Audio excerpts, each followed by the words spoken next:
My name's Dylan Hartley, and I'm the Director of Operations at WHG, and we are a vehicle technology provider. And I have an awesome lineup of guest speakers. If you're joining us for the first time, welcome to our TechDRIVE webinar. And we are going to talk through the most topical and interesting things for our industry. And we're so pleased that you could join us. This is the first ever TechDRIVE webinar, and one that I'm quite excited about hosting. You know, being given the opportunity to talk to friends and partners from the industry is always time well spent. And we have a really exciting topic today that we are going to be talking through and bringing together sort of thoughts from each of the guest speakers and, you know, exploring AI. So today's topic is how AI is shaping the future of transport and logistics. And joining me today, we have Matt from Allotrack, Joel from Corpay, Josh from Logmaster, and Adam from HVIA. So, you know, special thanks everyone for joining me. I know it's a busy time for us heading into Truck Show, so we really appreciate it. So just sort of to set the scene on fleet innovations and AI and the adoption of technology.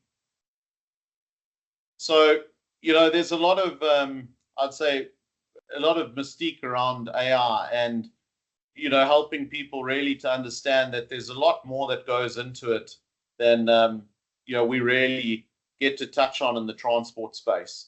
But simplistically, we define AI as being the ability of a computer system to perform that task that would normally require human intelligence, such as things like learning, reasoning, and making decisions. And, you know, I think that's something that really sets the foundation of where we're going in that space.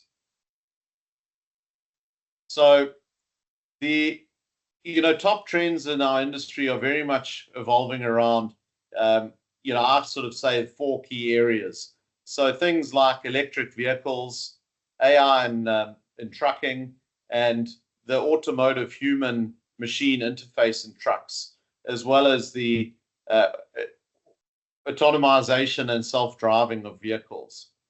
So I know, Adam, you know, that you do a lot of work in that space, and it's something that we can probably touch on. But, you know, do you feel there's any other developing trends that you see? There are a couple more. Yeah, it's a great question, Dylan. I've got a slide on this in my pack, which is coming up at the end. I'd like to always try and focus on safety, to throw this into the mix, and make sure that everybody's aware that in the trucking industry, we're doing whatever we can to improve safety. We're absolutely not standing still. AI and vehicle autonomy is one of those areas that I'll talk about quite a bit, but I think it's important that doesn't fall off the radar. It's something that we've always focused on right from the start. That's awesome. And I think you actually did a great job of leading me into the next slide there. You know, this is one of the slides that I really enjoy. It's from the NHVR study that was done in 2016 and then refreshed again in 2024. And I think, you know, exactly as you're saying, Adam, it's important for everyone to understand the progress that we're making. And also that, you know, as an industry, it's something we have to try and tackle together. So, you know, in 2016, the average age of a truck in Australia was 8.3 years. And that's just continued to grow out. You know, the average age of a truck now is, in 2024, is 15.8 years. So, you know, it becomes quite an interesting topic around how we upskill the, you know, the national fleet and introduce technologies and systems that really builds in and drives the safety that I think we all need as an industry.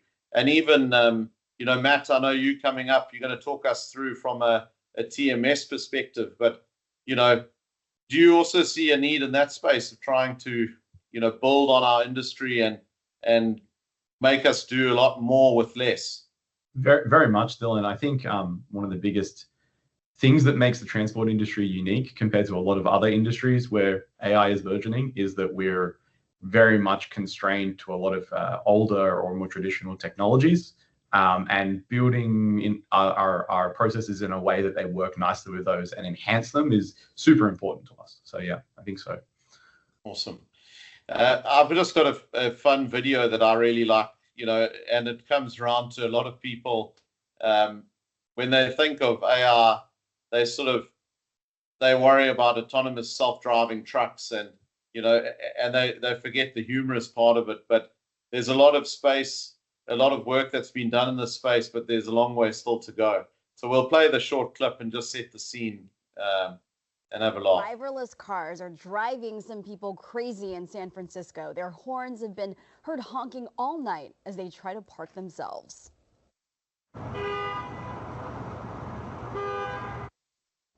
Yeah, video shows the Waymo cars honking away as they come into a parking lot. Nearby residents say it is happening throughout the evening. In fact, it's happening every night. One woman has even been capturing the moments on a live stream. When they all come back at once, they get into a traffic jam and they start honking at each other. It's so silly to think about, robots getting into traffic jams, but here we are. I could not be more cranky today. Over the past 2 weeks, I've been woken up more times overnight than I have combined over 20 years. That would drive me nuts too. Waymo says that the cars are made to blast their horns when they get too close to one another, but they did not anticipate that it would happen so often in their very own parking lots. The company says that they have updated the software to cut down on the noise. Okay, so it's just a fun video that I always like, and I think often in our industry, and I think it's a good thing too, we're always so forward looking that we kind of panic sometimes. We worry about self-driving trucks and the impact on on the most important part of our industry, which is the people. And I think there's just so much that we still need to get through before we even get to that point. And there's also so much work that has to get done to stabilize the technology. And I think that's really of today's topic, is to bring into perspective the real AR that's available now. It's the stuff that people quietly do within their own software systems or their own hardware environment that sort of brings it all together. And in that space, some of the stuff that we see right now is AR vehicle safety camera systems. We see AR thermal camera systems for early detection of fire. We see a lot of AR process management systems, where we're looking at fuel data, or we're looking at trying to automate work diary processes with software. There's the AR powered predictive maintenance, and I think that's the stuff as an industry that we should really be focusing on right now. Is how do we take that average age of a truck of 15.8 years and then really, start to build in the technology we've got to improve that freight task. So, up next, I'm going to introduce Matt from AlloTrack. And Matt, really excited to just understand your topic, beyond automation, how AI agents are driving the next era of logistics. Over to you. Thanks so much, Dylan. Look, I could not have picked a better clip to set the stage for this conversation. I think it's a brilliant illustration of both how far we have to go. We have all these traffic jam of cars going around in loops, but also the fact that it's managed to create a 76 car traffic jam without crashing any of them into each other is itself a huge credit to how far the technology has come already, right? Really, that one clip contrasts both the future and past of AI really nicely. I'd like to contribute a bit to this conversation in setting the context for this by taking us just a brief step back and looking at the transport landscape as it exists in 2025. I think that if you were going to condense one word to express my opinion on the entire subject, is that it's rapidly changing, right? We have huge and very rapid adjustments to the way that things take place in an industry that has run in a very specific and a very regulated way for a long period of time, right? So we have these very stringent requirements that we need to meet, But we see all these very dynamic things, changing cost pressures with our economy, the evolving expectations of our customers, changes to the regulatory environment in which we exist, and also, on a more day-to-day, low-level perspective, the random operational hurdles that crop up every day while you're trying to get out on the road. Out of all the industries that exist, it is one of the most influx spaces to try and position your business. And we like to think, I think everyone in this call would say, and Dylan, I'm sure you would have opinions on this, that's one of the major driving roles of technology in our industry, is to help keep up with all these changing demands. Do you see that in your business? I completely agree, and I think it's always that challenge of how do you manage the costs of adopting new technology while also meeting all your regulatory compliance needs, and I think it's also trying to help through education, people understanding that a small investment now can make a huge impact later. And I think one of the best examples of that, when Josh talks about electronic work diaries, people don't quite appreciate the amount of time that they save transitioning away from a very manual process to an automated digital process where it removes your errors, it streamlines operation. And I think, again, Matt, like you're saying there around pulling in the data, it gives you a whole lot more information that you can use for operational decision making. 100%. I couldn't agree more. So for those who don't know, I'm here representing Alitrack. Our business is a bit of an interesting one. We're purely a software vendor, but the software that we run is very, very broad in its scope in the transport business. So we touch a lot of different places, operational, financial, and even when it comes to some light telematics. But really our distinguishing feature is that we tend to act as a bit of a glue or a platform on which a lot of other technologies can be implemented. So in that role, we see ourselves in a supporting role quite often, and we'll be integrating with technologies like things like electronic work diaries or telematics devices or smart OBM, and we're trying to get that data from these systems and bring them together and help them talk. That's a lot of what we do. And so our life for the past decade has been one of very traditional automation processes, right? We'll talk to customers, understand their desires, work with their systems, and build processes to try and save some time and some effort inside their business, because that's the one thing we're all running out of very rapidly is time these days. I think the last time I met someone in transport that wasn't overworked was never. So any time we can gain back is huge. But with the massive changes to regulatory environments, the changes to technologies that are coming along, the fact that people are adopting more and more tools, it's a rapidly changing landscape, and you never are able to sort of sit back on what you've built and enjoy it. I mean, Adam, do you see yourself in this situation often? You're constantly having to push forward and work towards the next goal, next milestone? Yeah, and certainly our members. I mean, we in HVIA, we have a very different sort of work program and package than what our members do, who are companies like WHG and everybody else who actually provide the technology solutions to the market. So we see a little bit of a different side of it, but certainly I see that in our members and then their customers as well, who are the ultimate end users. We're all on the same playing field, really.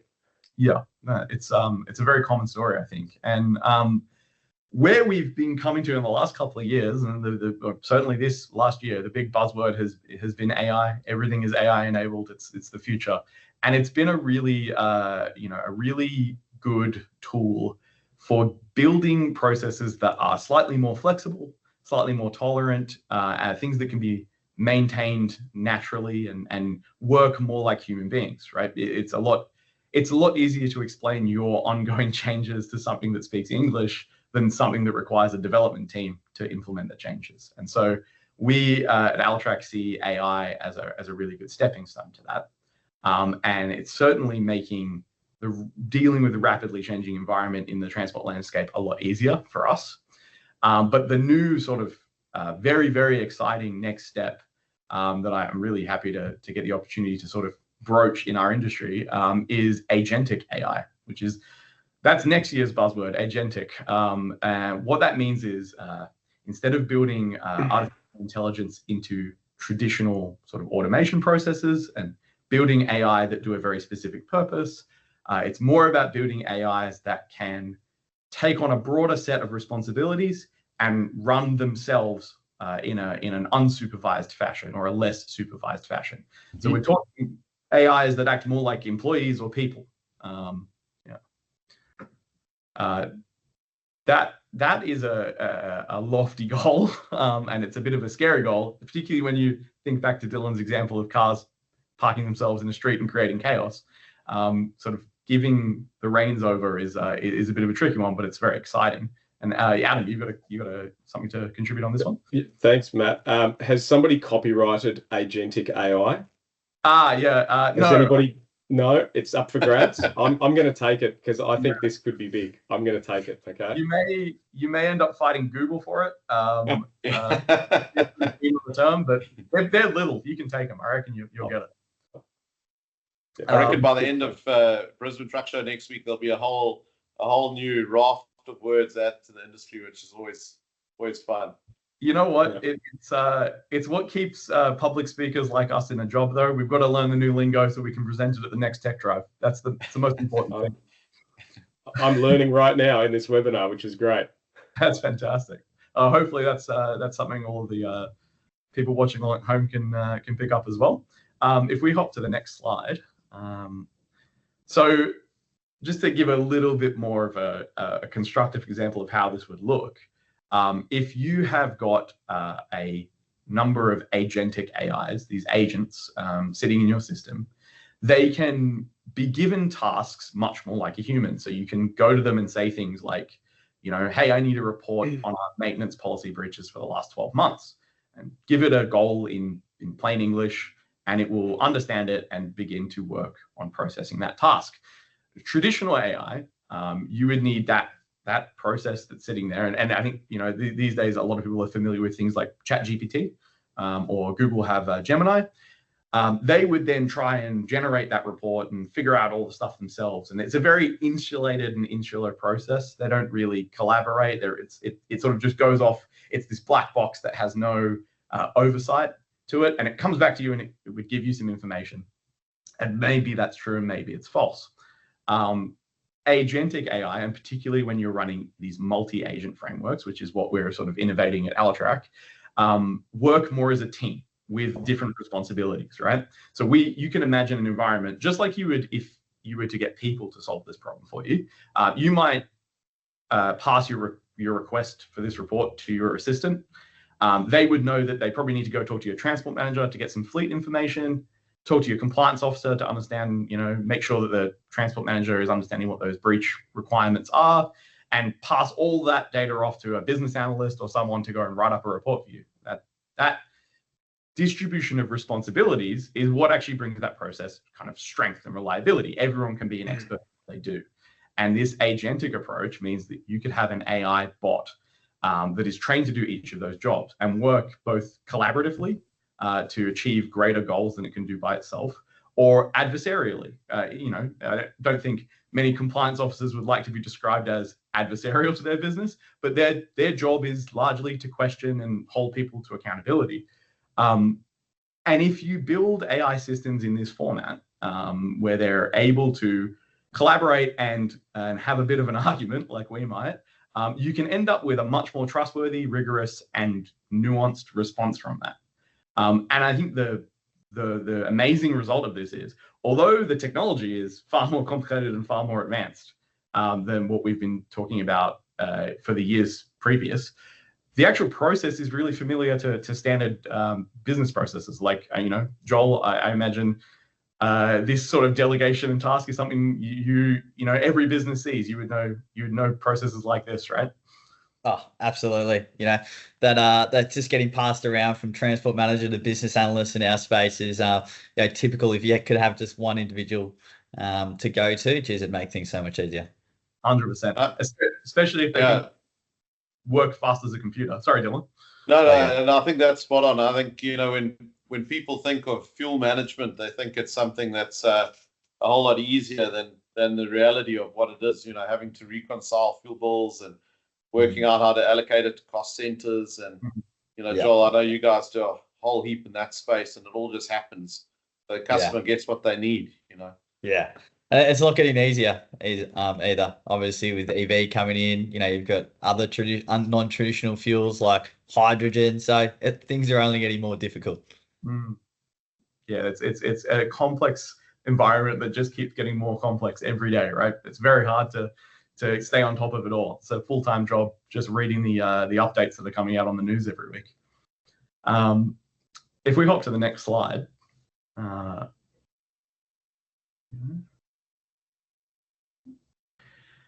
So it's really easy for me to sit back and declare that, you know, all this is possible, it will solve all your problems, and that it's the silver bullet for all of our operational requirements. But talk is cheap, and the best thing to do to actually show you the power of this thing is give you a worked example. Now, I've been very naughty. I've crept into our development team's office, and I've taken a bunch of screenshots of some very early development stuff that we're hoping to demo upcoming at the truck show in earnest. But to give all of our favorite people at TechDRIVE Roadshow a sneak preview, we've dived in a bit early. And what I've got here is some worked examples of problems that you might have as a business owner, and how you might use this agentic platform called Ali to solve it. Now, I'll be frank, Alitrack has a distinct advantage when it comes to implementing AI and automation compared to a lot of people in transport, because we're entirely software and data. I don't have to make sure that my AI doesn't accidentally, you know, run off the road. It's a lot lower stakes in that circumstance, and it's a lot easier to put up guardrails and measures. So it's not going to be as impressive as 400 cars in a parking lot, but I think from an operational perspective and from a speed of response perspective, it'll be pretty impressive. The first example I've got here, I've gone and set up an Alitrack instance in a way that is similar to one of our customers, a bulk transporter with sort of 50 trucks running in a couple of fleets. And their system is handling stuff all the way from allocating jobs out on the road, financial rating, invoicing to customer, and ensuring that the proof of delivery is nicely connected to telemetry and a whole bunch of things. It's a very integrated system. But I have a problem with that system. The problem is that my East fleet is making less money than my West fleet, and they're delivering the same goods, and they're delivering out of the same yard. And it seems weird, and I don't know why. And I want somebody to tell me why, so I can make a good data-driven business decision to make my life better, make some more money, which is what we're all here for. So I go to Ali and I ask it, hey, the East fleet seems to be a little bit less profitable. I don't know what it is. Can you look into it, write me a report, get back to me with some suggestions? Now, this picture on the right, and I'll imagine everyone's going to have to crane in very hard to read stuff. It's fine. You don't have to read the details. You can pause it and read it later if you want. But each of these little white bubbles you see in the middle of the screen, the whole thing looks like a standard WhatsApp message or something. But each of these white bubbles on the left-hand side is a process handled by a different agentic AI in our system. So each one of these is like a different employee in the process chain. And we have this process where it's immediately delegated this job over to an agent who's responsible for overseeing the delivery of jobs. And it said, hey, go get the job data for the East fleet and the West fleet and bring that data back to me. It then takes that data and it offloads it to another agent who is an expert in the rating system, right? And it says, hey, I've got these sample of jobs, this 30 jobs from the East fleet, 30 jobs from the West fleet. Can you go take a look at the rating, see how it's been priced, and give me some analysis into that? I'm trying to figure out if it's if it's pricing nicely or something's wrong with the East fleet. That goes away and it comes back, and finally it goes to a similar agent that connects up to a telematics system and says, I need to go get delivery data for all of these jobs. Can you bring that back to me? All of those go away, they come back, and that takes about a second and a half. At that point, it's got operational data, it's got the planning of the jobs, it's got data about how the jobs were completed and delivered, and it has information about how the jobs were priced. And it sits down and it begins to assess all of this.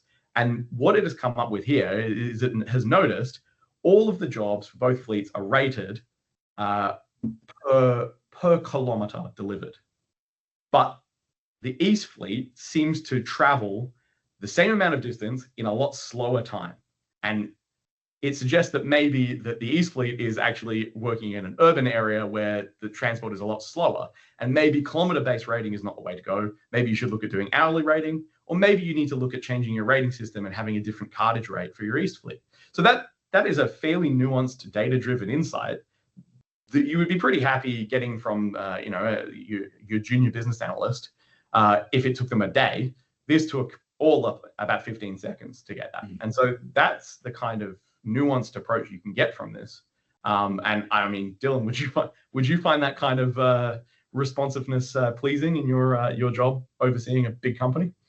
Well, I think, just relating it to a transport operator first, it's becomes hugely powerful, and I think I sort of liken it back to when we started out in the telematics space. In the past, it was only the large fleets that could really afford the technology that helped them gain that visibility. And this instance, the same scenario, you would need so many people in your team to be able to do this, that traditionally a big business would only be able to start analyzing their movements at this type of granular level if they had, like you said, a business analyst, and you've got this new found awareness. But in your example here, you're starting to just do it all in a couple of seconds. So in between, while you're out getting stuff done, you can actually throw a quick question into the system and get a bit of guidance and direction. So it's very exciting. Yeah, I like my favorite thing about it is that I think transport operators in general are some of the most talented operational minds in the world, I think, right? Like the problems we solve day to day are incredibly nuanced. Where we tend to run into issues is the technical confidence is often not there, and the cost to get the people in to do that is very high. And I'm really hoping this kind of technology democratizes access to that sort of insights and takes it out of the hands of the super giants and into the three truck family operator. That would be exciting for me. This next little example it's a bit of a cheeky one, but I wanted to chuck it in. The previous example was a really good job of analyzing some hard numerical data, right? It's looking at kilometers, it's looking at pricing, it's looking at number of jobs completed in a day. But numerical analysis and dashboarding and BI, that's stuff that computers have been good at for a while. Where they tend to be bad is more around the softer skills and more nuanced thinking tasks, as Dylan mentioned in his introduction. Performing reasoning. And I think this is an exciting example of this. I've come to Ali and I've said, hey, I need to determine a cost-effective solution for increasing revenue in my bulk haulage division, right? Now, this is the same site that I've just talked about. I've since the last message, I've gone and fixed my rating, and I'm trying to get that next bit of productivity out of my fleet. Can you go figure it out? And it gives it a good crack.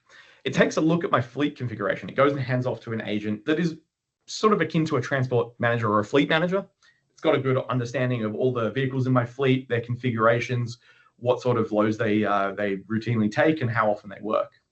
And separately, it's gone off to an agent that acts kind of like an HR assistant. It's connected up to my drivers, their fatigue management, their remaining hours, right? And what I would really like to point out in this is, while this example is using the functionality available in Altrac, this could very easily be connected to external systems and great technical providers that offer even more enhanced data in this field, like Logmaster.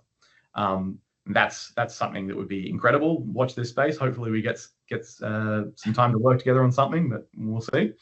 And in this, no pressure. You committed now, Josh, on global TV.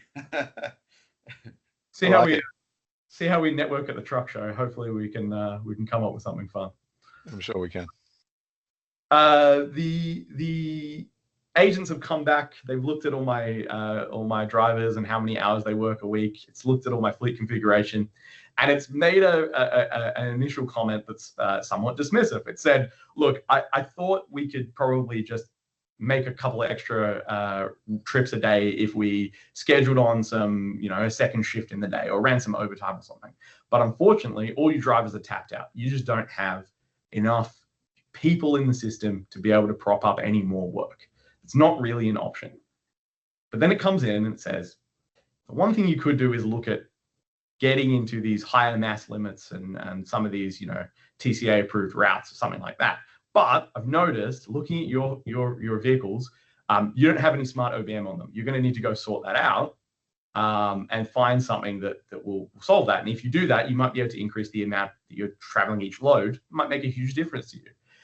It's then taken the initiative, because I didn't get back to it in time, to connect up to this is a special agent that is provided to us through our partnership with Google. They've got a first-party researching agent that does a really good job of deep diving into the internet, researching options and presenting them back to you. And it's gone and started researching good providers for smart OBM for my fleet. And immediately it's come back and said, "Hey, you should probably look at Fleetway because, and I've dug into this. It turned out it realized that I've been at TechDRIVE before, and Dylan and I know each other, and that Altrac and WHD have a good working relationship. So probably that's where you should start." That's a really soft skill inference, right? Like it hasn't been following a numerical algorithm. It hasn't been following a static rule to lead me down that path. But it's noticed in the transport industry, this relationship exists and it might help solve your problem. Maybe go look at it. And that kind of suggestion is just something I couldn't imagine existing 6 months ago. And it's incredible. The ability to integrate with those soft skills is just, it blows me out of the water. I don't know what everyone else thinks, but that really shook me. Yeah, I think you're spot on. And I mean, immediately it takes the daunting prospect of trying to go and understand your options and your providers. It helps streamline it. And I think Google did a great job there, recommending Fleetway. Not biased at all. No. But, it's I think seeing what you're doing, Matt, with Ali is super exciting. And I think you guys are definitely leading in that space, which is it's really nice to see what you're working on. Yeah, I'm so glad to hear that. Hopefully people enjoy it and it helps them. And what we're really hoping is that it helps everyone in transport, from the front line to the C-suite. There's a lot of places it can integrate and make everyone's life a lot easier and a lot safer, a lot quicker, and a lot more profitable. But really, that's it from me. Thank you all for indulging me, and I hope this has been a little bit exciting for everyone. But yeah.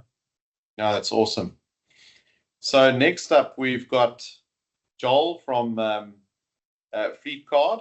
And I know, Joel, we've been working together for a while, and at TechDRIVE in 2024, we announced the integration between telematics and the, bringing on board all the data of fuel. And I know today we're changing track a bit. So really excited to hear you talk us through EV and all the stuff that you're up to. Absolutely. Thank you, Dylan. I know it's an exciting one. We've had a lot of conversations over the years, and, thanks for your insights there, Matt. It was, very, very interesting. And look, I thought I'd just give a quick update and overview of who Corpay is and who we are before we dive into our product. So Corpay, I think if you press, I think I've got the emojis throughout this, Lulu, so it might be tough for you. But what Corpay do really well is fuel cards and B2B payments. So they're the largest fuel card supplier in the world. Just us here locally in ANZ, we serve about 650,000 cards and growing. Our product, the Fleet Card, is a multi-branded product. And what does that mean? It essentially allows you to use the full network and really cut down looking for specific brands and really have the ability to save time and money. So as we go through, I'll talk. My chat is more around EVs. I've got a little bit of pockets to chat around AI and how we're plugging in, and then obviously maybe I'll ask a few questions back to the guys. So the next slide, thank you, Lulu. So just a little bit of interactive, and this is unplanned. So is anyone here driving an EV? Hey. There you go. So I think the research is pretty much spot on. So about 15% of this room is driving an EV. So, if you cast your eye back to probably that 5-6 years ago, nobody would be putting their hand up. So, it's such a, this was, I would say EV was the buzzword 2 years ago. AI is now the buzzword, and the buzzwords together obviously is EV and AI and how they drive in each other. So I'll talk to a little bit of that throughout this presentation. And, as we go through, there are a lot of challenges with managing mixed fleets. So the first challenge that a lot of people face is the reporting capabilities. And this is where stuff that we're working with Dylan and the team at WHG to help drive reporting, whether it's through ESG, carbon emissions, whether it's trying to get your, cents per kilometre up or down. So, that is a really big challenge right now in this space. The second challenge that we face is there's so much range anxiety and kind of that productivity talk around it. So, I don't know how many people jump in their car and have 500 kilometers with a full tank. Same with an EV and get nervous, but range anxiety is a massive thing, and it's just this stigma around productivity that if I have to go fill up, it obviously causes time off the road and all these type of things. So we'll talk to that as well. And then thirdly, it's just the payment process. So it's extremely kind of difficult at the moment. There are fobs, there are apps, there are credit cards, there are so many different kind of ways you can pay for fuel, EV, and just traditional, things that you need to, push back onto your fleet. So, I'm really excited to talk through this new product. We kind of spoke to it at one of the TechDRIVE events, but I really want to kind of dive into this a little bit further. So Lulu, just around our new product, if you just want to press enter there. So we've got this new all-inclusive product called Fleet Card Plus Electric. So this product offers a really broad access to the EV charging network with a partner through ChargeFox. ChargeFox are well over 2,000 locations. They're one of the biggest, they're the fastest growing. It's a really exciting partner to have. The non-fuel, so this is your repairs, this is your tires. Yes, this includes WHG telematics and a few other things like that, and maybe even AlloTrack. So, Matt, I did have a think. Are you plugging any fuel data through your AI processes?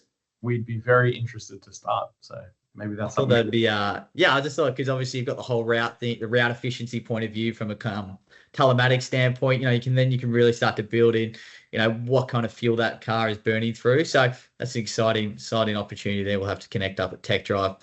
And then obviously our traditional fuel, which is at 6,200. So the landscape is quite confusing right now. You've obviously got fuel purchases, you've got on-the-road EV charging, and then you have at-home EV charging. One more plus to this is the other non-traditional fuels like hydrogen. I drove past the EV or Energy Hub that Viva are doing. That's soon to be opened, at some stage this year, which is obviously really exciting, one of the first in Australia. And that's where this product comes in. That's probably where AI is going to lean into at the at-home charging. So right now, if you had an at-home EV charger, you plug your vehicle in, it's pretty hard for anyone to determine, okay, how much was that for on-road usage? That's work-related and personal. So this is where we have a pretty cool product in the UK, which is called Mina. Hoping to have that at some stage in the AU landscape, which is super exciting. So that's where AI is really going to drive that in the EV space. There's a couple of benefits of obviously managing mixed fleets. So cost savings, I've got a little slide on that in a minute. So obviously, not only are you not spending money on fuel anymore, but purely, there's a little bit less maintenance on EVs. There's government incentive based around EVs. So it's really exciting. The number one thing, right, is environmental impacts. Not too sure if any of us are working for obviously there's some big tier ones out there. They all need to obviously report on their ESG right now. Next year is tier 2, and then the following year by 2027, every one of us in this room, the businesses we work for, are going to have to start reporting on ESG. So we're going to have some sort of process in place to gather that information through our vehicles and then report it back up through the right channels. And then operational flexibility. Some people go, geez, how can an EV be, provide flexibility? Well, the biggest thing that I see when I chat to fleets is you can have EVs for your smaller short haul stuff that's in and around your central locations, and then have your long haul stuff. So you're still getting the benefit of reducing costs through an EV, but then you also, you don't have that range anxiety and that productivity for those extra long hauls. So there's plenty of benefits of having a mixed fleet right now. And there's quite a cost saving as well. And I thought I'd just finish on this. I know I've gone through this, but the number one thing, you can pretty much save nearly up to 18 cents per kilometre. Okay, that's a massive saving. If I put 18 cents per kilometre into the market, everybody would be banging down our door to sign up to our fuel cards. So it all starts with obviously fuel. So you're not spending as much on fuel anymore.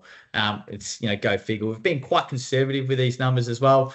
Let's say everyone's filling up $80 a week, versus potentially a $30 charge within a week. So just alone, that's a $50 saving across those every single week. So it's a big saving. And you could just think of you don't have to have a full fleet of EV, but you might have 10, you might have 3, you might have 1. You're going to get that benefit. Government incentives, so there's plenty out. I know a couple have come back, but there's still some that are holding.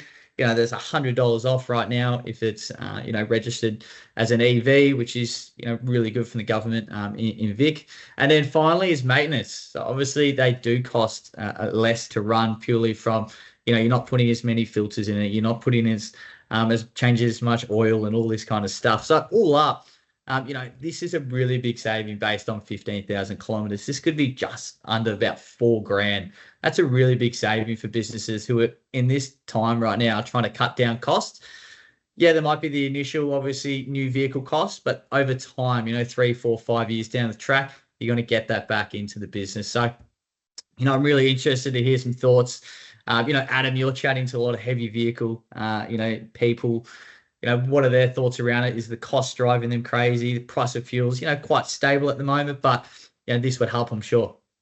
Yeah, it absolutely would. And, a lot of the fleets that I talk to, particularly in those larger, tier ones that have the ESG reporting requirements that are kicking in now, they're considering battery electric in a big way and looking at all of the challenges and opportunities that come with that. And it's only growing, if I'm honest. I think we're at, the pointy end of the start, and it's just going to start accelerating from here. Absolutely. And I think, Joel, just to add, and purely looking at it from a practical, direction, the flexibility that you have with FleetCard, being able to do a mixed fleet, through one system. And, I know within our operation with our national team of installers, we use, FleetCard exclusively, and the power to be able to allocate your spend to cost centers so easily, it's just makes such a massive difference. And I think as an industry, everyone is aware of fuel and we monitor it, but no one's really unlocked the importance of fuel data. And I think the work that you guys are doing about being able to now incorporate your EV charging, it's just that next area that needs attention, so it's very cool. Yeah, absolutely. Couldn't agree more, Dylan. And thanks, Adam. And guys, appreciate the chat. Obviously, for those tuning in at home or at some stage, come chat to us at TechDRIVE, and looking forward to Brisbane next week. And yeah, really appreciate your time. Awesome. Thanks, Joel. So next up, we are going to chat with Josh through Logmaster. And Josh, I know we also have an exciting announcement outside of TechDRIVE. WHG and Logmaster have now partnered, and we've integrated our systems together. But I don't want to steal the limelight of today's session. Kick us off and talk us through, leveraging new tech. I know electronic work diaries is an area that sometimes people panic about, but working with you guys and seeing the power of the Logmaster system, I don't think there's a single thing to worry about. People should make the shift. Thank you. That's a great start, and you are right. there are blokes out there who panic when they think about changing something they've done the same way for so long, moving to something totally different, and all it takes is a chat with a user, and that's enough to bring them across to the dark side, to move across to new technology.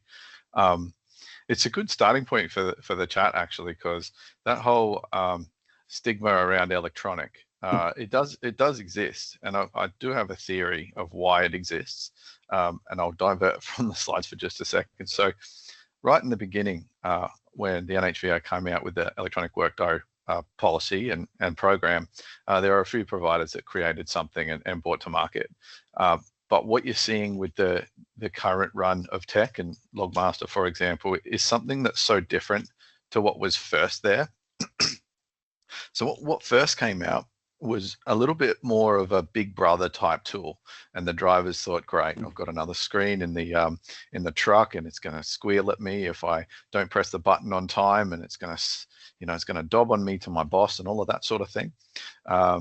Drivers really felt like it's a bit of a big brother tool, those ones that were sort of integrated into the truck and that sort of thing. Whereas what we tried to create is a full replacement for a driver's paper diary that belongs to them. It's their book of their declarations. It's what they're required to fill out during the day to keep them safe, to keep them compliant, to make sure that when they pull up and get intercepted, that they're not driving away from there with a fine or a court date, even worse. So yeah, that stigma is real, and we're working hard over time to get our drivers telling more drivers about it, and it really is working. So a lot of drivers are coming on simply because they've been talking to other drivers who use it and like it and all of that sort of thing. So working hard to change that stigma. So awesome. I guess yeah. I'll give a quick introduction on Logmaster, just the absolute A1 basics. So when you drive a truck that's 12 tons or heavier in Australia for more than 100 Ks away from your base, you have to fill out one of these things. So this is a NHVR issued national driver work diary. So drivers, every time they start a shift, start a break, etc., they have to fill out this pokey little book in here in 15-minute increments with their odometer and their start location and all that kind of thing. And when they pull up and get intercepted by a roadside official, that roadside official has to go through that book and make sure that they haven't breached the rules and overdriven, basically. And the first 20 pages of this book are the rules and regulations that they're required to stick to. So obviously, there's plenty of drivers out there who struggle with a bit of their own anxiety about, have I done this right? Was I trained properly? Some of the rule sets in there are pretty technical, and they require, a high level of intelligence to, when you're considering overlapping 24-hour periods and night rest breaks and 24-hour rest breaks. I wouldn't like to go and, have my wallet at risk every time I start my truck, making sure that I've got it right. So we built Logmaster to support those drivers, to help make it easier for them to stay in the know, stay updated, not have to use their brain too much, and more be told by a computer that's trying to keep them safe and compliant, basically. So there's some pretty significant benefits to what we've got, not only for the driver, but obviously the company. And I'll cover off on what's on the slide here. So we got accredited with the NHVR in 2022. We went for the hardest to achieve accreditation tier, which is the device agnostic approval. That means that drivers can download the mobile app on Android or Apple smartphone or tablet that's got a SIM capability, and they can replace their paper logbook straight away.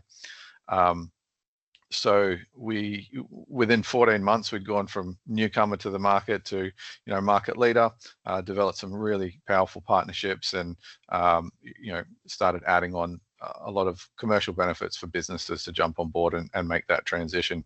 So some upgrades that you get when you move from paper to digital. So on your paper diary, when you're logging work and rest records, you have to do it in, sorry, Lily, can you go back one? On the paper diary, when you log in your work and rest, you have to do it in 15-minute increments. So what that means from like in the real world is, let's say a driver was aiming to pull up and start their 15-minute rest at 1 p.m., but there was traffic and they didn't get there until 1:05. They now have to wait until 1:15 to start that rest break, effectively wasting 10 minutes. Okay, so when you shift over to electronic work diary, you move into the realm of minute-to-minute rounding rather than that 15-minute rounding.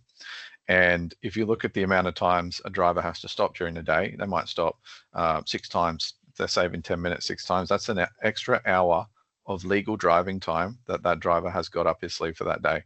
Straight away, reducing anxiety.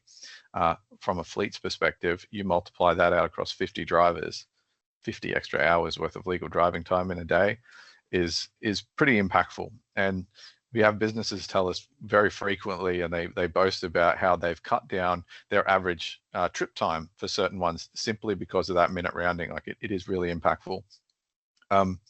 When it comes to the driver having that roadside intercept, there's a few benefits there to them.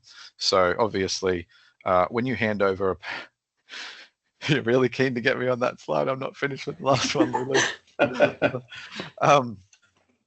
When the driver gets intercepted, it's only going to show the roadside official the bare minimum of what they're required to look at. So if you hand over a paper diary to a roadside official, you might have 9 months worth of records in there. That roadside official, if they want to, they can go back 9 months. And the amount of times a driver has called Logmaster and said, I have to get away from paper. I just got a fine for something I did 7 months ago. It's pretty, pretty full on. They get quite vocal about it.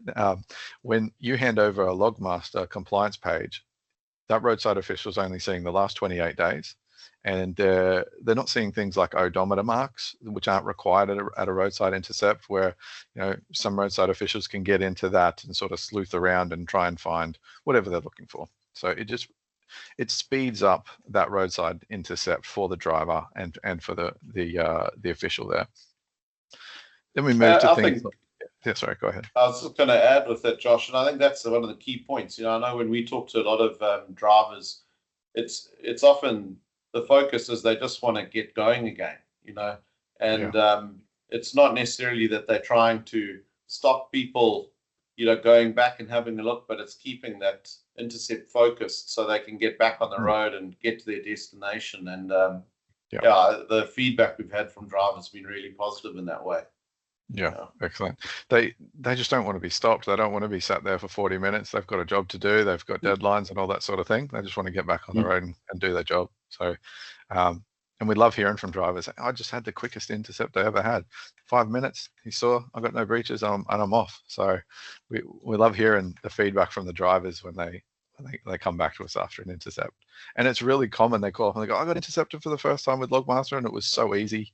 I had no stress about, pulling into that weighbridge, or, I knew I was fine because I'd been following the rules. So yeah, that is definitely a big benefit, which leads into the next point about the breach reminders. So if you look at the image on the screen, Lulu, I'm not. Okay, if you look at the image on the screen there, what you see on the left dial is how many hours and minutes that driver has been driving for out of that 12-hour period. And what you see on the right dial is how long they've got left to go until they're going to go into breach. So as the driver's driving along, those figures on the dials will shift and the little bars will fill up. When that breach alert gets to 1 hour, the driver's going to get an audio alert and a visual alert. It'll pop up and say, in 1 hour, you need a 15-minute break to stay compliant. So the app will talk to them and tell them that. And they'll keep getting those alerts as they head closer and closer to breach territory. So they're constantly aware they have to stop. They're getting reminded. It's going to be hard for them to make that mistake, go into breach, and then have to deal with the consequences after. So that's just one example of the alerts in there. The other one, it's a really common breach that happens when a driver starts work too early the next morning. It's called the 12 in 24 breach. So when you actually sign off at the end of the day with Logmaster, it will tell you your safe start time in the morning is 7 a.m. Right? So the night before what time you're allowed to start. Now, if you try and start work at 6:45 in the morning, it's going to pop up and go, if you start work now, you're going to start work in breach. You must wait 15 more minutes to start work. to avoid breaching your 12 in 24 rule. So those sorts of prompts are preemptively assisting that driver not to make a mistake. And the other thing, like not being able to log any less than 15 continuous minutes in rest, etc. But yeah, there's loads of benefits there. You go into things like doing your pre-start check on your app at the start of your day, doing your fitness for duty, etc. Being able to show that to a roadside official if you want to. It's all sort of there in that one app for them. Lily, could you jump to the next slide, please? Are we sure? Yeah, definitely. Yeah. So all good and well for the driver to upgrade their compliance recording to the app. How does it help the business? So traditionally, and when businesses are running their compliance on paper, what happens is the driver fills out their logbook sheets, their pre-start checks, their fit to drives, their weight declarations, etc. on paper. And then when they get around to it, or when they are back in the office, they will then dump that big stack of paperwork onto some poor admin person's desk. And then it's their job to go through those, check them for breaches, check them for non-conformances, enter in all the data into whatever Excel spreadsheet or system they've got, keep all those records for 7 years, and then be prepared to be audited on all of that data when the audits come up. So that whole piece of work around being prepared for an audit is real, and some businesses will take a week to prepare for an audit. When a business uses Logmaster in the right way, we aim to put them in a space where they're in a constant state of audit readiness. So that means if an auditor walks in the door out of the blue and says, give me this data, they can click, click, click, and there it is right there. So that's really powerful for a business moving and getting that sort of benefit. So just on the screen, what you see is an example of the different tools and features within Logmaster for the business. The really cool thing about Logmaster is it's live, it's in real time. So a record keeper or a company admin can jump onto any driver's diary, see where they're up to, make sure they're on the right track, etc. Bringing this back into AI and how you can use all this data to make better decisions. We've got features in there like a trip checker. So let's say a job comes through, it's an urgent job for tomorrow and you're not sure who to give it to. You know roughly what the run might look like, where they need to go to and from, etc. So we give that operator the tool to be able to go and spec out that day, check the driver that they want to give the job to, and it will tell them if it will breach them, because it will already know all the data from that driver for the last 28 days and when they're expected to have their rest breaks, etc. So effectively giving the tool for the company to go, I know I'm giving a compliant run to this particular driver for tomorrow. I'm not going to have any problems with breaches or non-conformances, etc. You can jump to the next slide if you like, Lily. All right, so yeah, enhancing the Transport Office compliance experience. So on paper, you're dealing with retrospective, manual, process-driven compliance. When you move across to electronic, it shifts to real-time, proactive compliance management. Sometimes when drivers are handing in sheets, they're handing in sheets from 3-4 weeks ago. And then by the time that the compliance person gets through it, and maybe they have a question or maybe there's a breach in there, they have to call up Bob the driver and say, hey, Bob, do you remember 4.5 weeks ago when you were in Darwin, it was 11 p.m. You went over by 4 minutes. Why'd you do that? Bob doesn't know, so he can't remember that. Whereas when you're on a digital real-time system, not only is Bob going to be made aware an hour before that's going to happen, but also Bob's manager in the office is going to know 10 minutes before and go, hey, Bob, are you watching your phone? You're going to breach in 10 minutes. You better pull over and have a break. So it totally changes the way that whole thing is managed. Yes, Adam. I'm going to jump in there. I have seen, some companies who work on paper-based systems and how labour intensive they've been, like you're saying, Josh. And I'm going to be so bold as to go a little step further and say, I don't think that a modern freight transport company can really deliver on its chain of responsibility objectives without having an EWD, simply because of those things that you just said, which resonate really strongly with me. How can we have a paper-based system that is months and months out of date when we have the capability to use a technology system which gives us real-time advice on compliance? And I think that's really the only way any company can deliver on its chain of responsibility objectives in real terms. Yeah, I mean, unless you've got a huge budget for office staff, you know, to be able to handle and stay on top of all of that, and still it's going to be so difficult to be able to do that, even if you've got, you know, 5, 6, 7 people in your compliance team. But why would you want to do that when you've got digital systems like this, where you can have one person run the whole thing better than 7 people? So yeah, it definitely makes a big difference.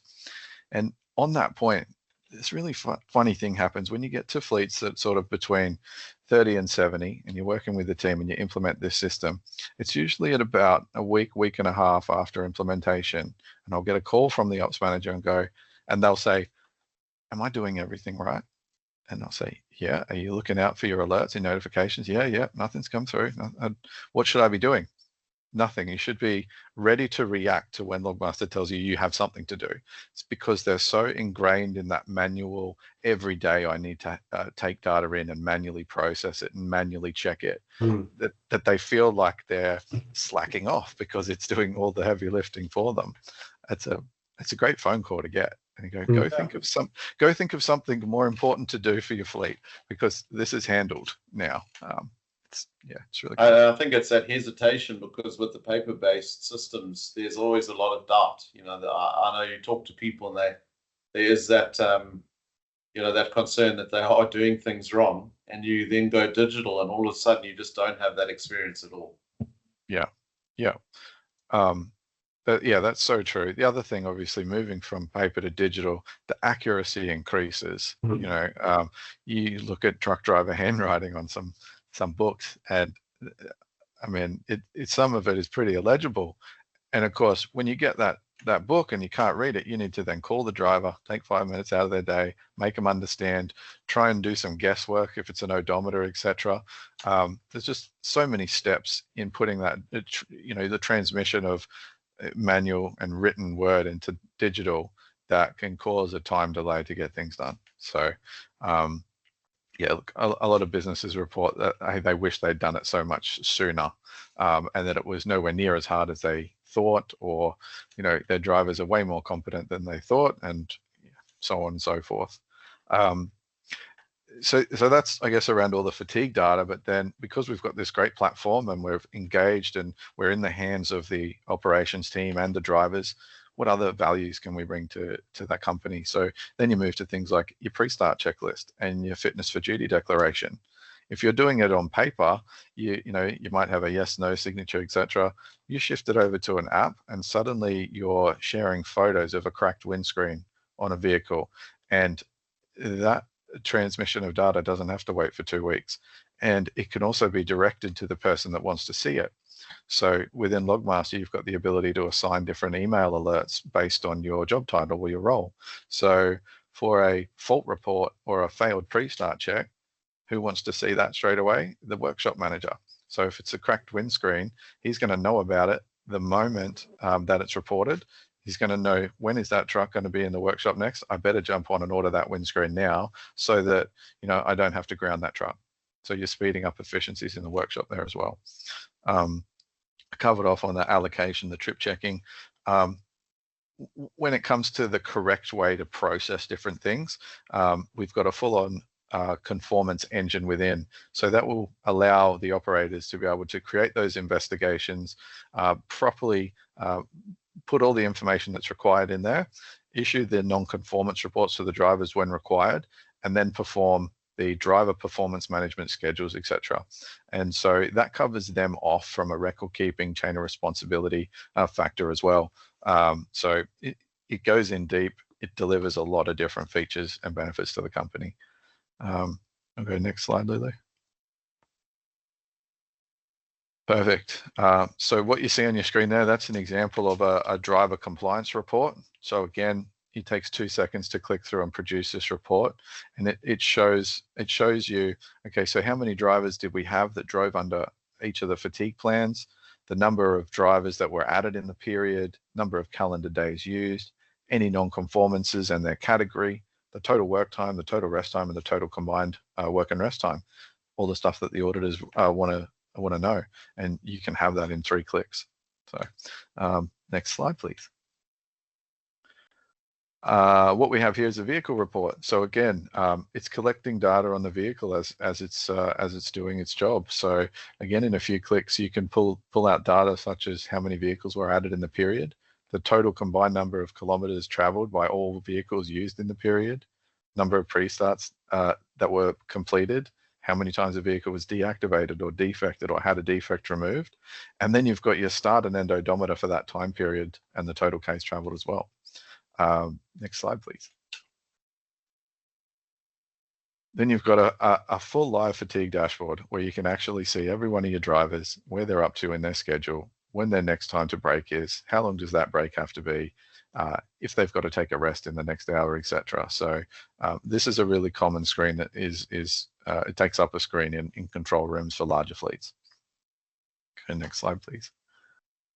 All right, and then we get to that live ability to look at a driver's diary while he's in the middle of his day. So the ease of use, when you can look at a graph there and see, right, that's the red breach line. That's exactly where the breach happened. I can see everything I need to see right there, and I don't have to decipher hieroglyphics on a piece of paper. Next slide, please.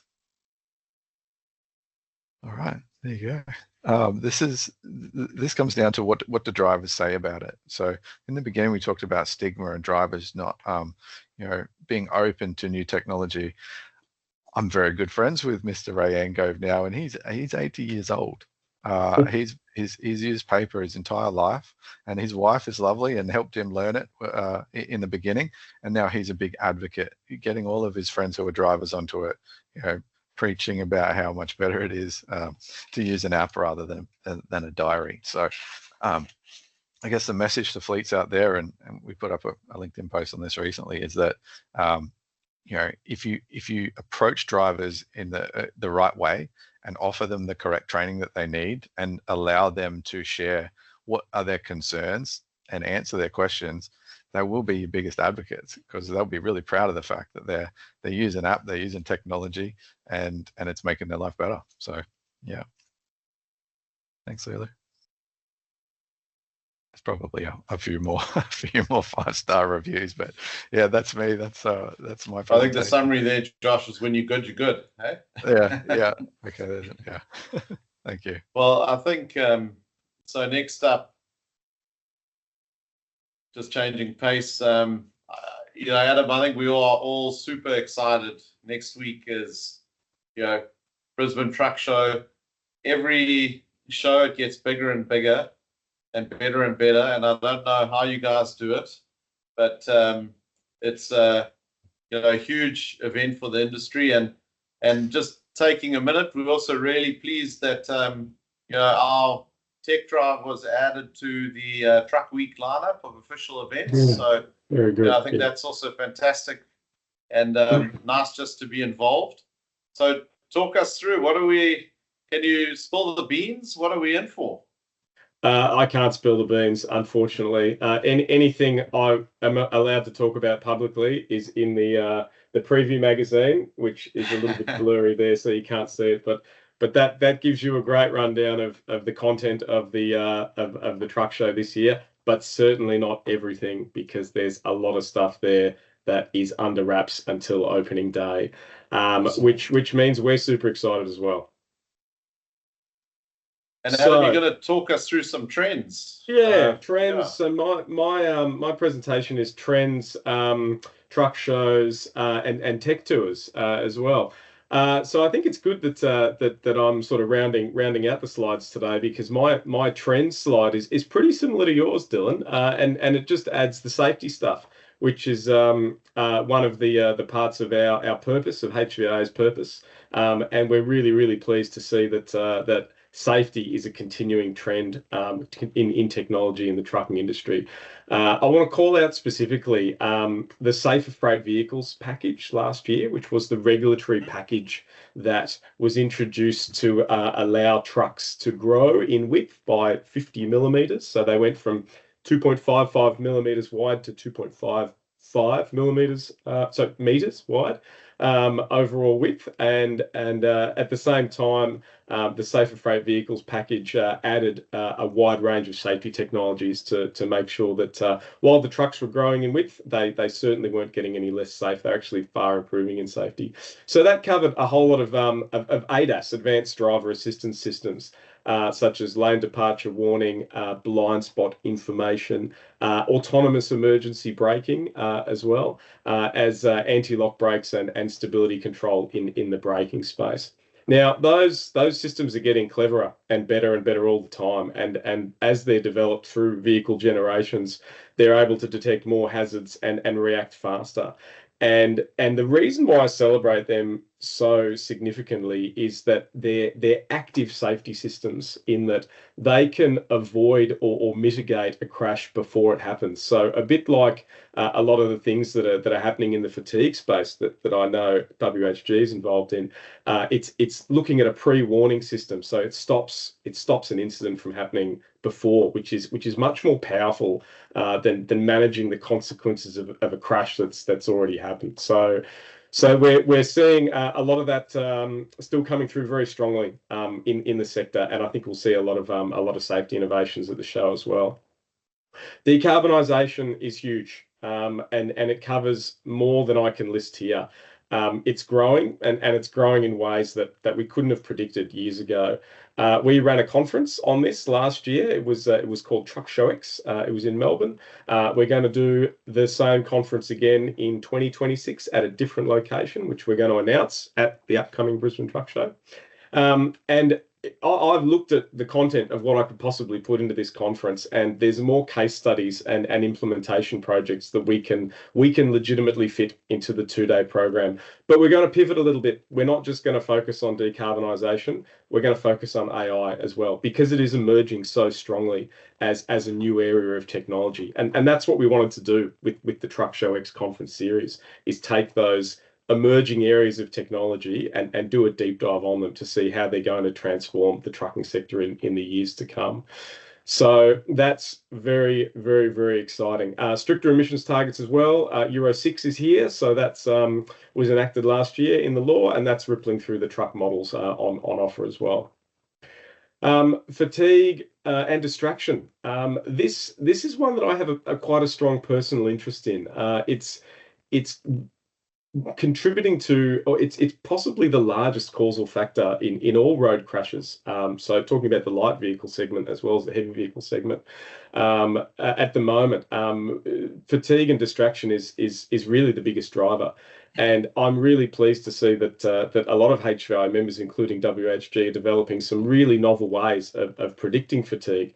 And I know, Dylan, your offering uses wearable devices that are already in the market. And I think Correct. That presents a fantastic opportunity to fleets. I really think it does.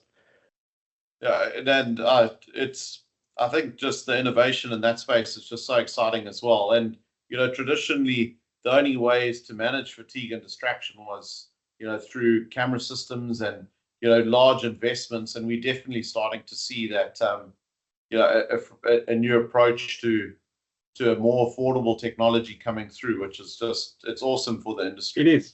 It really is. It's really awesome. And I think that sort of stuff goes hand in hand with those with the EWDs that Josh was just mentioning before. An EWD or any type of system of logging hours can't prevent a driver from being fatigued, because there's always going to be ways that we can't prepare for. But having a technology device built on a novel system is just the other side of that coin. So we're managing hours, but we're also detecting things in incredibly new and novel ways. So I'm really passionate about that, and I'm really happy to see some strong development in the technology in that area. We've got to talk about automated driving. Level 3, level 4, and up to level 5 automation, which is all of the driving tasks all of the time. That's basically, you don't need a person in the car at all. The car can just do everything in every situation. I think when I think about where we've come over the last sort of 5 or 10 years with this tech, I think we were at somewhat of a fever pitch on driverless cars just before COVID, and we've had a bit of a plateau since then. But we shouldn't think of it as something that's just gone away. It has got incredible potential, and it may yet transform the passenger car space, the commercial heavy vehicle space. The tech is actually there at the moment. What we're doing right now is just waiting on the regulations to be developed to allow us to use it. And just to go into a little insight on where that's at the moment. The lawmakers, and I'm talking about the National Transport Commission in Australia, they're currently figuring out what the regulations around this tech should look like. So the lawmakers have decided that somebody has to be legally responsible for the vehicle at all times. And normally it's the driver, it's the person behind the wheel. But if the person's in self-driving mode, is it the car? The car's not an entity, it's just an object. So is it the manufacturer of the car? Are they the entity that's responsible at the point at which it's driving themselves? They haven't landed on an answer for that, but that's currently where most of the discussions are. And it's been multi-year, and I think we'll hope to get to the end of that soon and see where we end up. I think it's a fascinating challenge, trying to work through how we put everything into play. And you often don't consider that level of impact, but that's interesting to see where we all end up. Yeah, it certainly is. It's coming. No matter what happens, it is coming. It is coming for the sector. Finally, artificial intelligence. I put this one last, not because it's last. It should really be first, but it works to put it last because it's so broad that it could offer solutions in any four of the above and more. We just literally haven't thought about them, or people that are cleverer than myself are currently thinking about them. So in the safety space, maybe AI gets integrated into autonomous emergency braking to detect people. In decarbonisation, maybe it's a smart algorithm that can work in engine management systems. It's already there in fatigue and some distraction system. It will undoubtedly be there in level 5 autonomous driving. So it's got so much application across so many areas, it simply cannot be understated. And I'm sure that Matt knows this better than I do, and people like Matt all across the industry who are looking at this and looking at how this is coming and how it can be integrated. Yeah, new ideas every day. It's crazy. The week between us and Brisbane is going to unleash new things, I'm sure. I'm sure.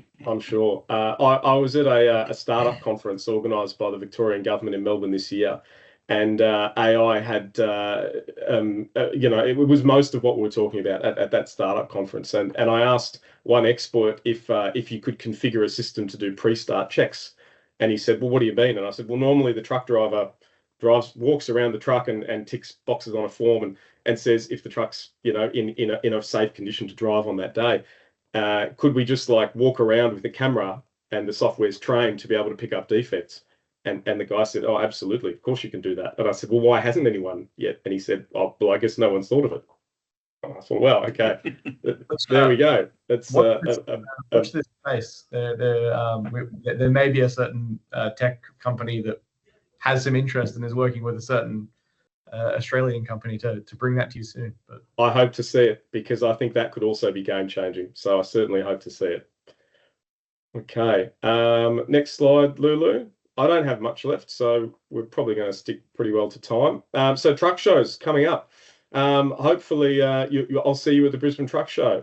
Like I said, I can't pull the curtain back on every single thing that's going to be there because I'm not allowed to. But it will be the bigger and better version of the truck show that we've all come to know and love. The highlights are 22 truck and engine driveline brands, next generation battery electric fuel cells, 34 world-class trailer and body manufacturers. We're also introducing for this year a new initiative called The Depot, which is a training, skills and workforce hub, which is on the lawn across from the Brisbane Convention and Exhibition Centre. So if you want to step out from inside the building, have some sunshine and have a look at what's happening in the skills and workforce and training space, head over to the Depot and check that out. For the first time ever, we're also doing a national show and shine, which if you're a custom truck enthusiast, and there are a lot of people out there who are, this will be the biggest event of this type that's ever happened in Australia. So we're doing the national show and shine in Little Stanley Street as well. So if you like trucks with chrome and bling and custom paint, head over to check that out. It's going to be an absolute hit. We're also doing Truck Show X 2026, which is going to build on the success of the inaugural event, which was last year. We'll have a new regional location for 2026, which is going to be announced next week at Brisbane. And again, we're going to unpack the major technologies. Decarb is going to feature quite heavily, but data digitization and AI, because it is set to be so transformative. So again, it's going to be a 2-day concurrent program with a drive day from leading truck manufacturers, an industry expo, and there'll be a social calendar as well. So we will announce that at Truck Show next week, and we'll also open up opportunities for speakers, exhibitors, and we'll basically be looking for EOIs at that point. But I think that will be quite big as well. Awesome. Well, looking forward to it all. Great. All right, last slide. Thanks, Lulu. Tech tours. So if you're watching the webinar after the truck show has happened, hopefully I got the chance to see you there and have a chat. We're running our series of tech tours again across the Thursday, Friday, and Saturday of the show. This is something I kicked off in 2023 for that edition of the truck show, and they were a hit. So we've been doing it again. We're going to do a walk around of the main floor of the truck show. We can't get to everywhere, which is a huge shame, because I would love to go to the upper levels of the show, but we're just time constrained, unfortunately. But we've got a good cross section of things that are important for the industry, things that are new, things that are exciting, and yeah, I hope it's another hit again, and I hope we sort of can showcase the best of the industry and what we've got there as well. So super excited about that too. Awesome. Well, I think, Adam, we are all looking forward to it here. And I know everyone on this call is involved in some way, shape, or form next week. So it's going to be an awesome week of activities for all of us. It is Truck Week 2025, going to be big. That's it. And again, just for everyone joining us, this is our TechDRIVE webinar, and we're so pleased that you dialed in to listen. And there is a last few slides that we'll whip through and we'll wrap it up. But it's going to be an exciting May, and yeah, I think we're all looking forward to getting into the throes of next week. So we're on the downhill part of the presentation, and I just wanted to touch on just one area that hasn't had a lot of coverage yet, is that some of the industry would be aware Telstra is discontinuing their track and monitor service, and that will impact a lot of fleets. So, just slipping this in, if you have one of these devices, you will be impacted. If you're a WHG customer, we have the situation already under control. But please, if you are from industry, reach out to us and get in touch, and let us help you work through the process. Effectively, the track and monitor service will be switched off from 28 October, and that means that any track and monitor devices through Telstra will be deactivated. We have in place a service where we can port over and refurbish those devices for you. So don't panic. Just get in touch with WHG and we can help walk you through the process. So, everything from helping you understand and manage what you need to do by when. We've got our national team of installers and our partners that are on standby with stock ready to roll. And we can also take your existing hardware, reflash them, and put them back out into the field. And it is a problem for a lot of fleets because there hasn't been anyone available to do that. And I'm really proud to say that we've got the solution and we've put this in place now for the industry. And then just stepping back into next week. So, I think where to find everyone. So there's Bulk Tanker Day, on the 14th. And I know we'll be involved in that. WHD and RPM, we have a booth at 205. Allotrack, I know, Matt, you guys are at 310. And Josh, Logmaster, is at 268. So if anyone listening wants to reach out and chat with the team, just find your way across and have a conversation. And I think the bit of fun, something a bit different. It's going to be a really busy week, so come and have a break, step away, enjoy a networking opportunity with us at TechDRIVE. We'll be at Covent Garden and in the West End on Thursday from 5:30 till 7:30. Please make sure to RSVP and join us. And the speeches will be kept to a minimum. It's really just an opportunity to give back to the industry and say thanks, and spend some time with customers, partners, and friends. And I think the big announcement really for today is that our TechDRIVE Melbourne date and venue has been announced. So we will be hosting TechDRIVE Melbourne on the 22nd of October, and we've got big plans to turn it into a much larger event to what we saw in 2024. And the venue is Seaworks in Williamstown, and it's going to be a really fun event. So please RSVP, join us, and send as many people as you want. It is an event that we put on for industry, and we really help to try and drive the values that we see with the other events across the industry. And again, I think with HVIA and Truck Show, the work that you guys do, it sets the benchmark for the entire industry. And just lastly, a big special thanks to our partners and the people that have been involved in TechDRIVE, both in 2024 and next year. You know who you are, and we couldn't do it without you. And I think from there, it's really just to say thank you. And to summarize the topics of the day, AI is not as scary as everyone thinks. And I think the importance of data and decision making seems to shine. And there are definitely some emerging trends, which I think, Adam, the trends that both you and I put up, they're not daunting at all. It's just something we work through. So special thanks to everyone for joining us. And any questions, feel free to reach out to the team. But thank you all.